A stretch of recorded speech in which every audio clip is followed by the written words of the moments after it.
तो स्वागत है आप सभी का इंडिया के नंबर 1 न्यूज़ चैनल पे। और आज हम लोग आधे घंटे के अंदर 100 खबरें देखने वाले हैं।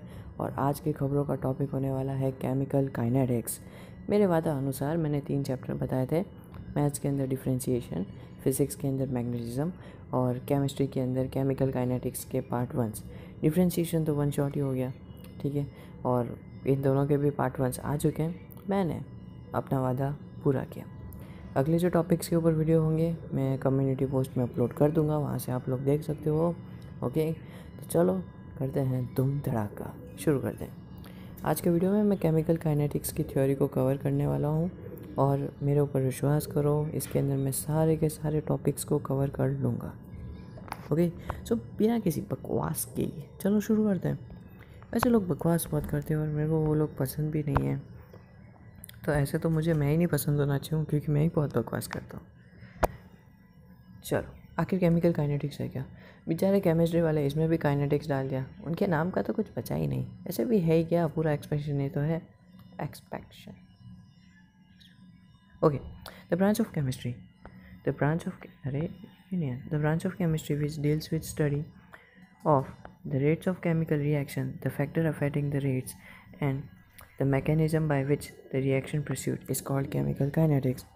देखो, कुछ चीज़ें होती हैं, कुछ क्लासिफिकेशंस होते हैं जिसके ऊपर कोई रिएक्शन होती है।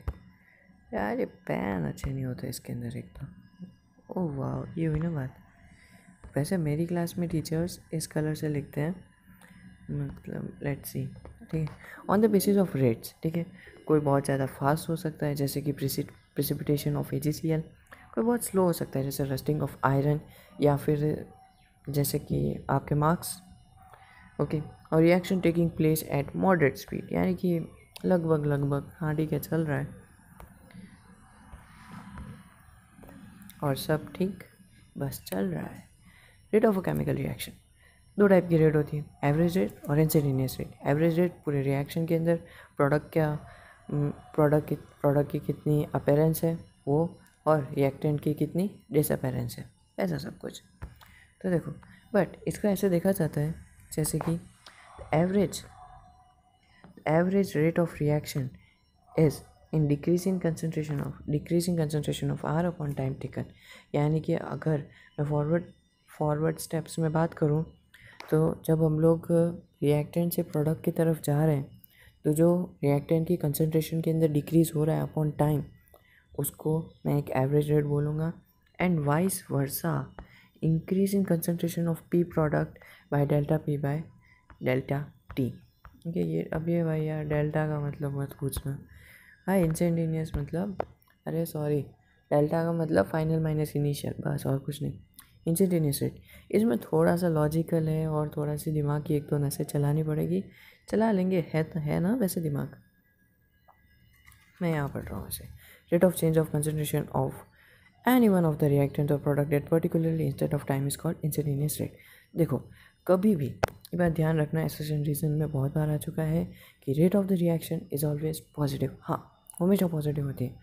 अब बोलोगे कि यार क्या मजाक कर रहा है, तू हमेशा गलत पढ़ाता है। नहीं यार, थोड़ा सोचो तो सही। यहाँ पे नेगेटिव इसलिए लिया है क्योंकि देखो वो रिएक्टेंट कम हो रहे हैं, पर हम लोग उसको, हम कभी भी रेट ऑफ रिएक्शन नेगेटिव नहीं हो सकती, वो पॉजिटिव ही होगी। तो उसको पॉजिटिव बनाने के लिए हम उसमें माइनस साइन लगाते हैं ताकि जब हम उसको सॉल्व करें तो वो पॉजिटिव बन जाए। और ये तो पॉजिटिव ही है, क्या ही लफड़ा है उसके, आराम से मज़े मार रहे हो। आर्ट्स वाला है लगता है वो।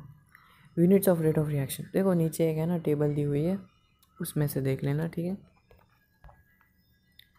Overall rate of the reaction, पूरे रिएक्शन की रेट कैसे निकालेंगे, वही बकवास जो मैंने थोड़ी देर पहले बोली थी कि देखो यार ऐसा है, तो rate of appearance of product और rate of disappearance of reactant, ऐसे कर लो पता मिल जाएगा। और चलते हैं आगे, ठीक है। ये बस वो जो ऊपर लिखा होता है उसका शॉर्ट फॉर्म में दिया हुआ है कि ओवरऑल रेट कैसे निकालते हैं और इंस्टेंटेनियस रेट कैसे। Dependency of rate on concentration, ये वो फोकस नहीं है जो क्वेश्चन करते वक्त चाहिए। कंसंट्रेशन कैसे बताऊँ अब, जैसे कि चाय में दूध और शक्कर पत्ती, ठीक है। हाँ सॉरी, अब ऐसे कौन कौन से फैक्टर्स हैं जो रेट ऑफ रिएक्शन को इन्फ्लुएंस करेंगे?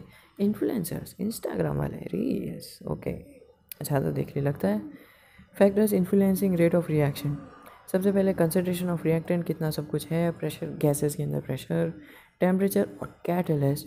कैटलिस्ट मतलब बीज का बंदर। डिपेंडेंसी ऑन कंसनट्रेशन, कंसनट्रेशन की डिपेंडेंसी के ऊपर दो लॉज आते हैं हमारे ऊपर। जो पहला लॉ है रेट लॉ।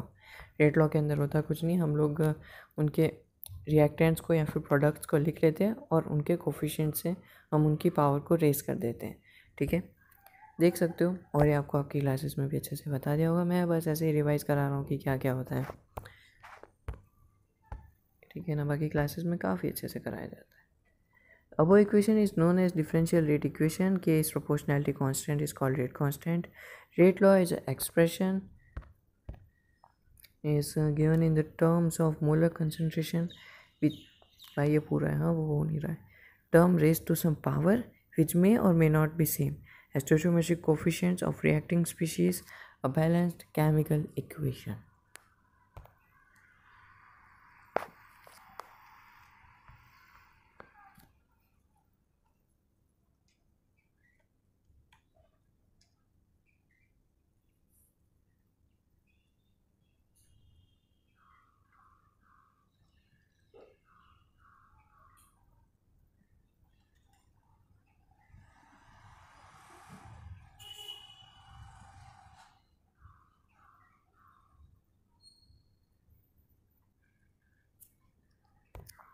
ओके, दूसरी चीज़ सबसे ज़्यादा इम्पोर्टेंट, रेट लॉ के अंदर ये तुक्के नहीं मारे जा सकते कि मतलब ऐसे तुक्के नहीं मारे जा सकते कि इसका ये होगा, इसका वो होगा, इसकी रेट ये होगी, नहीं, कभी नहीं भाई, बिल्कुल भी नहीं, ठीक है ना।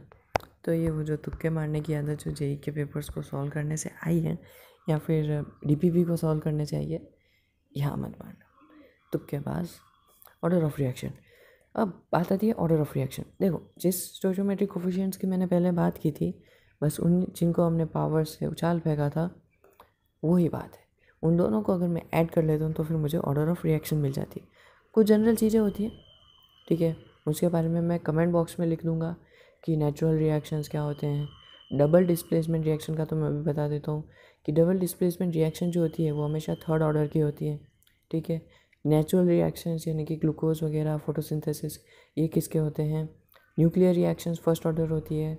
ऐसी बहुत सारी चीज़ें, कुछ बेसिक टर्म्स हैं, बहुत ज़्यादा मदद करेगी। मैं नीचे कमेंट बॉक्स में दे दूँगा सिर्फ उनको जो नीचे कमेंट करेंगे। बाकी वाले करते रहो गूगल पे सर्च, नहीं मिलेगी, और मिल जाए तो सेंड कर देना मुझे भी, मजाक कर रहा हूँ, नहीं मिलेगी, मिल जाएगी पर थोड़ी मुश्किल होगी क्योंकि एक एक को सर्च करना पड़ेगा। और ये एक्सपीरियंस ही आएगा जब ये सारे PYQ सॉल्व कर लोगे केमिकल काइनेटिक्स के, एक्सपीरियंस तो आता ही है, ओके। और हाँ, सबसे इम्पोर्टेंट, ऐसा कुछ ज़रूरी नहीं है कि एक्स और वाई हमेशा सेम हो, कुछ भी हो सकता है वो। The sum of powers of concentration of the reactant in the rate law expansion is called that order of the reaction. अब यूनिट्स ऑफ रेट लॉ, मैंने बोला था ना टेबल आएगी, बस ये रही वो टेबल, इसको रट लो, ठीक है। देखो बहुत मतलब लॉजिकल बता दो, सोचो कि एक बहुत कचरा सा क्वेश्चन लिखा हुआ है, ठीक है, बहुत कचरा सा, उसके दो ऑप्शन दिए, मतलब चार ऑप्शन दिए हुए हैं, ठीक है, कुछ भी लिखा हुआ है यहाँ पे। अब वो क्वेश्चन हो रहा नहीं सॉल्व, और उसमें एक हिंट मिल गया, वो निकली डबल डिस्प्लेसमेंट रिएक्शन, सॉरी मतलब इसी के बेसिस पे बात करता हूँ, वो निकली एक न्यूक्लियर रिएक्शन, ठीक है। अब न्यूक्लियर रिएक्शन का आपको पता है कि उसकी यूनिट क्या होती है, सेकंड इन्वर्स। तो देखो सेकंड इन्वर्स यानी कि ये दो ऑप्शन या फिर तीन ऑप्शन तो पहले कट जाएंगे, एक ऑप्शन बचेगा जिसके अंदर उसकी यूनिट सेकंड इन्वर्स होगी, बस वही आपका राइट आंसर होगा। तो ऐसे करके ये चीज़ इतनी ईजीली सॉल्व हो जाएगी, तो इसीलिए इनको याद करो, गोल के भी जाओ, फलाना ठिकाना कुछ भी करो। अभी आता है integrated rate law equation. Integrated rate law equation क्या है? इंटीग्रेशन तो अभी तक पढ़ा ही नहीं, कुछ नहीं है भाई, वही बकवास है। अरे चलो कोई बात,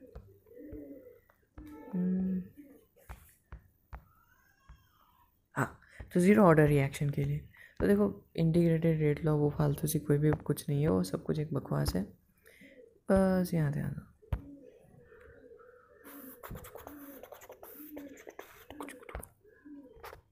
ओके, ये जो इक्वेशन दिख रही है ये बहुत ज़्यादा इम्पोर्टेंट है, क्योंकि के टी की वैल्यू है के टी, और इसे आप कुछ भी निकाल सकते हो। इस फॉर्मूला को याद रखो कि यानी कि रेट कांस्टेंट, ये एक रेट कांस्टेंट का फॉर्मूला है for the zero order reaction. लिख देता हूँ भाई, ये लो, ज़ीरो ऑर्डर। अरे यार ठीक है, मतलब समझ गए ना, ज़ीरो ऑर्डर रिएक्शन के लिए के टी की वैल्यू, के टी का फॉर्मूला है या फिर रेट कांस्टेंट का फॉर्मूला है।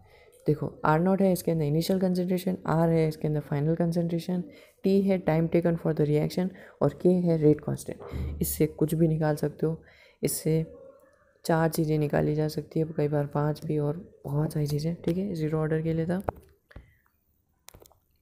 अब डिकम्पोजिशन ऑफ गैसियस अमोनिया, हाँ ये एग्जाम्पल से कुछ नहीं है। ठीक है, अब फर्स्ट ऑर्डर रिएक्शन के लिए देखते हैं। ये सब कुछ जो बीच में आ रहा है ये पूरा बकवास है, सिवाय इस ग्राफ के। ज़ीरो ऑर्डर रिएक्शन के लिए एक स्ट्रेट लाइन ग्राफ होता है, उसका स्लोप याद रख लेना, क्लासेस में नोट्स में लिखवाया होगा, कभी खोले हो तो पता होगा। और फर्स्ट ऑर्डर का जो ग्राफ होता है वो एक्सपोनेंशियल होता है, उसका भी स्लोप याद रखना। ठीक है, इसके सीधे फॉर्मूले पे चलते हैं। ठीक है, तो ये रहा इसके रेट कांस्टेंट का फॉर्मूला, 1/Δ D R1/R2। अब R1 R2 का मतलब मत पूछना, हाँ वही इनिशियल फाइनल। ठीक है, ln लॉग लेना है, 1/T2 minus T1 initial minus final, यानी कि डेल्टा T के कांस्टेंट। ठीक है, इससे भी सब कुछ निकाल सकते हो। नेगेटिव स्लोप होता है with straight line first order के लिए। लो मैंने बता दिया, बस खुश। और ये भी फॉर्मूला होता है k = 2.303/T log R0/R, या फिर उल्टा भी कर सकते हैं। ठीक है, दोनों ही काफ़ी इंपॉर्टेंट और अच्छे होते हैं। हाफ लाइफ रिएक्शन, सीधा फॉर्मूले पे चलते हैं। Half life for zero order reaction, पक्का ज़ीरो ऑर्डर का ही है। अगर ये फर्स्ट ऑर्डर का है तो फिर ज़ीरो ऑर्डर का हाफ लाइफ कहाँ गया?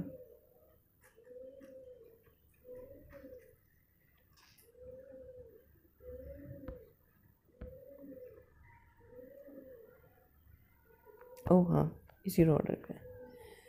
तो okay, for zero order reaction rate constant is given by this equation. तो उसकी हाफ लाइफ होती है ये टी हाफ, यानी कि पूरी इक्वेशन को, पूरी अगर जो केमिकल रिएक्शन है उसका आधा टाइम कितना होगा उसको कंप्लीट होने के लिए, तो उसको निकालते हैं R0/2K। अगर आपके पास ज़्यादा दिमाग हो तो ऐसे यूज़ मत करना कि पूरा होने में 1 घंटा लगा, आधा होने में आधा घंटा लगेगा। ऐसा नहीं होता है यार, ऐसा नहीं होता है। ऑर्डर ऑफ रिएक्शंस होती है, कभी कभी रिएक्शन स्टार्टिंग में बहुत तेज़ होती है, लास्ट में जाते जाते धीरे हो जाती है। केमिस्ट्री है मेरे भाई, केमिस्ट्री मैथ्स नहीं होती। 12th में आने के बाद मैथ्स ज़्यादा अच्छी लगती है, और वो भी स्पेशली जब जेई की बात हो। ठीक है, फर्स्ट ऑर्डर रिएक्शन बहुत ही चीज, बस एक न्यूमेरिकल वैल्यू याद रखो, 0.693/K, ये होता है T half of first order. Pseudo first order reaction, देखो इससे बड़ा दोगलापन पूरे इस चैप्टर में कोई नहीं देखा था, क्योंकि होता है फर्स्ट ऑर्डर रिएक्शन है पर दिखता सेकेंड ऑर्डर रिएक्शन के जैसा है। ठीक है, ये काफ़ी बड़ा कॉन्सेप्ट है।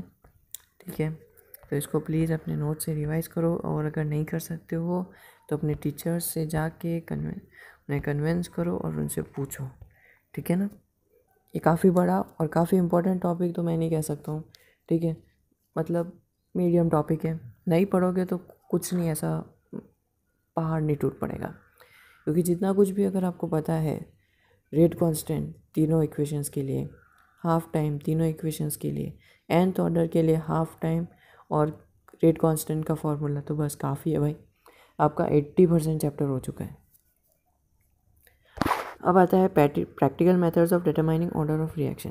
तो ये प्रैक्टिकल मेथड को जैसे ये हमको तब बताते हैं जब हम लोग केमिकल इंजीनियरिंग में कॉलेज में होते हैं ना, तब बताते हैं। पर ठीक है, चलो देख लेते हैं। इनिशियल रेट, अबे यार धोखेबाज, initial rate data method, we take different set of initial concentration and measure the initial rate। ठीक है, अलग अलग कंसनट्रेशंस लेते हैं, उन्हें मेजर करते हैं और फिर उन्हें ग्राफ में डाल देते हैं। लॉगरिथम डेटा मेथड, बस उसकी पावर ले लो, मल्टीप्लाई में होता है log a plus log b और ऐसा सब कुछ। फिर निकालते हैं हाफ लाइफ मेथड से, उस रिएक्शन की हाफ लाइफ ले लो, निकाल लो। 3.6 प्रैक्टिकल मेथड। अरे ये क्या हुआ, वापस प्रिंट हो गया क्या?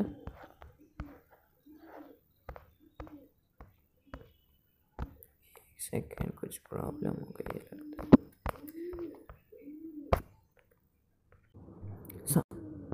हाँ, अभी सब कुछ ठीक है। बाय इंटीग्रेटेड रेट इक्वेशंस, ये सब कुछ। Molecularity and mechanism. मॉलिक्यूलरिटी बहुत इम्पोर्टेंट, ठीक है, इसको देख लेते हैं। सबसे पहले तो मॉलिक्यूलरिटी को, the number of reacting species atom ion molecule similarly in order the reaction. देखो अब इसके अंदर क्या होता है, classification of reaction on the basis of molecularity. Unimolecular reaction हो सकता है जिसको हम लोग एलिमेंट्री भी बोलते हैं, जो हमने 10th में पढ़ी थी। बायोमॉलिक्यूलर रिएक्शंस भी होती हैं, ट्रायोमॉलिक्यूलर रिएक्शंस भी होती हैं। इनका mechanism, the reaction taking place in one step is called elementary reaction, ठीक है। अब रेट डिटरमाइनिंग स्टेप्स, ये काफ़ी ज़्यादा इंपॉर्टेंट कॉन्सेप्ट है, तो इसको अच्छे से ध्यान लगा के सुनना। सोचना कि ए से बी को बनने में K1 टाइम लगा और बी से सी को बनने में K2 टाइम, अबे लिखा जा, K2 टाइम लगा, ठीक है। अब K1 को जो टाइम लगा ना, वो K2 के टाइम से बहुत कम है। तो अब मुझे बताओ कि रेट डिटरमाइनिंग स्टेप कौन सा होगा, वो A से B होगा या फिर B से C होगा? उसका आंसर होगा कि A से B, सबसे धीरे चलने वाला step, the most slow step, वही होगा रेट डिटरमाइनिंग स्टेप। इसको ऐसे याद रखो कि जब एक रिले रेस चल रही होती है ना, तो वहाँ पे तो उसमें क्या होता है कि एक बंदा होता है, ठीक है, उसके पास रिले होता है, यानी कि वो स्टिक, वो भाग के दूसरे को दे देता है, वो भाग के दूसरे को अरे यार इधर चला गया, चलो वर्टिकल चला गया, वो भाग के इसको दे देता है। अब इसमें अगर ये बंदा बहुत धीरे भागा, ठीक है, तो पूरी रेट जो है, मतलब पूरी जो रेस का जो टाइम है वो कम हो गया, पूरी रेट का टाइम कम हो गया। अब सोच लो कि अगर ये बहुत धीरे भाग गया, अगर अब आगे वाला अगर कितना भी तेज़ क्यों ना भाग ले, उस टाइम को तो कवर कर ही नहीं पाएगा, ठीक है। ये टाइम हमेशा ज़्यादा, मतलब ये टाइम हमेशा बहुत ज़्यादा कम होगा। तो इसीलिए किसी भी रिएक्शन की जो रेट डिटरमाइनिंग स्टेप होती है वो होती है द स्लोएस्ट स्टेप, इसको याद रखना। चलो आगे चलते हैं। रिएक्शन के इंटरमीडिएट्स होते हैं, जैसे मैंने बोला था ए से बी बना, बी से सी बना, तो उसमें बी एक इंटरमीडिएट होता है। Difference between order and molecularity of the reaction काफ़ी इंपॉर्टेंट है, बहुत ज़्यादा भाई, बहुत ज़्यादा। इससे मतलब 45% MCQs तो ऐसे हो जाएंगे। Order is the sum of powers of the concentration of reactant in the rate law expansion. Molecularity क्या है? Molecularity is the number of reacting species taking part in an elementary reaction which must collide simultaneously in order to bring about a chemical reaction. Order of reaction 0 हो सकता है और एक fraction भी हो सकता है, पर मॉलिक्यूलरिटी कभी भी 0 नहीं हो सकती, और नॉन इंटीजर यानी कि इंटीजर के अलावा वो और कुछ भी नहीं हो सकती, ये बात हमेशा याद रखना। Order of the reaction is applicable to elementary as well as complex reaction. Molecularity is applicable only for elementary reaction. For complex reactions, molecularity has no meanings. 14th point. It can order can be determined experimentally, only cannot be calculated. Order जो है किसी reaction का सिर्फ practically experiment किया जा सकता है, calculate नहीं कैलकुलेट कर सकते, पर वहीं हम लोग मॉलिक्यूलरिटी को कर सकते हैं। ए कॉम्प्लेक्स रिएक्शन के लिए order is given by the slowest step, ठीक है, और मॉलिक्यूलरिटी में भी स्टेप जो सबसे छोटा होता है वही ओवरऑल रिएक्शन की, अरे यार क्या बकवास कर रहा हूँ, molecularity of the slowest step is same as the order of the overall reaction, ठीक है। मैंने बोला ना कि पूरी टीम का डाउन हो जाता है, वही। टेम्परेचर डिपेंडेंस, ओके, तो एक्टिवेशन एनर्जी, देखो ये मतलब बिल्कुल वैसा है जैसे कि आप एकदम आज से ठोर हो और बेड पे बस सोए हुए हो, ओके, और आप सुबह उठ के पढ़ना चाहते हो, ठीक है, तो पढ़ने के लिए जो एक्टिवेशन एनर्जी चाहिएगी या फिर जगने के लिए जो मोटिवेशन चाहिएगा वो अगर आपके अंदर है तो ही आप उठ पाओगे, पढ़ पाओगे, नहीं तो नहीं पढ़ पाओगे। और फिज़िक्स में अगर मैं बात करूँ तो हमारे घर में जो पंखे होते हैं उसमें कैपेसिटर्स होते हैं। कैपेसिटर्स के पास अगर उतनी एक्टिवेशन एनर्जी है, मतलब उसके पास अगर उतनी एनर्जी स्टोर है उसके अंदर कि वो पंखे को एक झटके में दे सके और पंखा एक बार फुल स्पीड से घूम जाए, तभी वो पंखा चलेगा, नहीं तो वो नहीं चलेगा। तो ये बात हो गई फिज़िक्स और रियल लाइफ की। और वैसा ही कुछ है केमिस्ट्री के अंदर। एक्टिवेशन एनर्जी यानी कि दो कंसनट्रेटिक सॉल्यूशंस के अंदर या फिर कुछ भी वो हो, उसके अगर मॉलिक्यूल्स एटम्स के अंदर उतनी एनर्जी है ही नहीं कि वो रिएक्ट कर सकें, तो वो रिएक्ट नहीं कर पाएंगे। ये कुछ इसके ग्राफ्स हैं, वो देख लेना, क्लास में बहुत अच्छे से कराते हैं। Temperature dependence of rate of the reaction, ये वो फालतू सी चीज़ है। अब आर्हेनियस इक्वेशन काफ़ी ज़्यादा इंपॉर्टेंट है क्योंकि इसके ऊपर बहुत क्वेश्चन आते हैं। इफेक्ट ऑफ कैटलिस्ट यानी कि बीज का मंदर।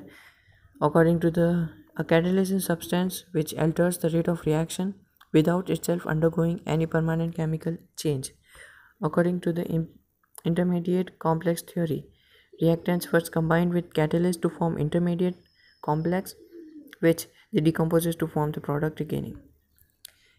Reaction path with catalyst, catalyst की वजह से वो बहुत जल्दी हो जाता है, फटाफट हो जाता है। एनर्जी एक्टिवेशन विथ कैटलिस्ट और energy activation without catalyst. Catalyst के बिना एनर्जी हमें बहुत ज़्यादा देनी पड़ती है, पर अगर कैटलिस्ट है तो वो कम एनर्जी में भी चल जाएगा।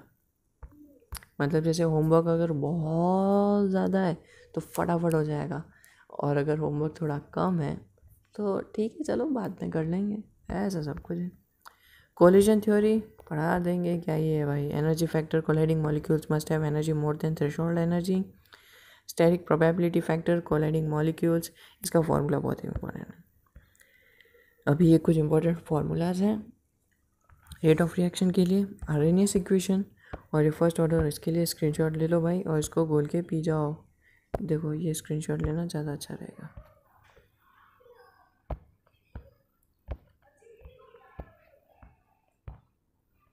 ठीक है, चलो इसका स्क्रीनशॉट ले लो। और बस आज के लिए इतना ही। अगर आपने पूरा वीडियो देखा और यहाँ तक देखा तो थैंक यू सो मच। वैसे कुछ लोग यहाँ तक स्किप करके आ जाते हैं और फिर जो मैं कोड बोलता हूँ वो कमेंट बॉक्स में लिख देते हैं, ठीक है, कोई बात नहीं। चलो thank you so much for watching my video.